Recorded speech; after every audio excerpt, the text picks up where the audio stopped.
Kung maibabalik lang ang oras, hahawakan ko ang mga panandaliang sandali na dumaan sa aking mga daliri, bawiin ang mga bulong ng kahapon. Ang ingay ng nawawalang tawa at ang mga anino ng mga nakalimutang ngiti.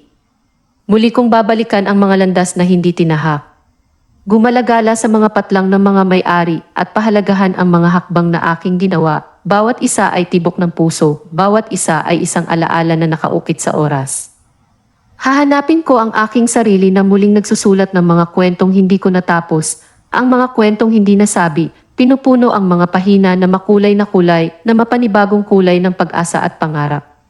Ang mga alingaw ng panghihinayang ay magiging aral, nakaukit sa tela ng aking pagkatao. Bawat pagkakamali ay isang guro, bawat kalungkutan ay isang gabay na bituin sa madilim na kalawakan ng gabi. Ang mga nawawalang pagkakataon ay magiging pangalawang pagkakataon, isang sayaw ng tadhana na muling isinilang kung saan naayos ang mga sirang sandali at naghihilom ang mga lumang sugat sa ilalim ng malambot na dampi ng panahon. Ako ay magtatagal sa mga sandaling pinakamahalaga, ang malambing na yakap, ang mga salitang hindi nasabi ng pag-ibig, ang mga tahimik na pangakong hawak sa titig ng dalawang kaluluwang pinagtagpo. Yayakapin ko ang mga pagkakataong natatakot kong kunin sa tapang ng pusong muling isilang, tumatalon sa hindi alam sa karunungan ng 1,000 kahapon, pagpipinta ng kasalukuyan gamit ang pinsel ng pagbabalik tanaw. Ang mga pagkakamali kahapon ay magiging mga hakbang ngayon, bawat maling hakbang ay isang ritmo, bawat pagbagsak ay tumataas, habang tinatahak ko ang landas ngayon sa biyaya ng mga aral na natutunan.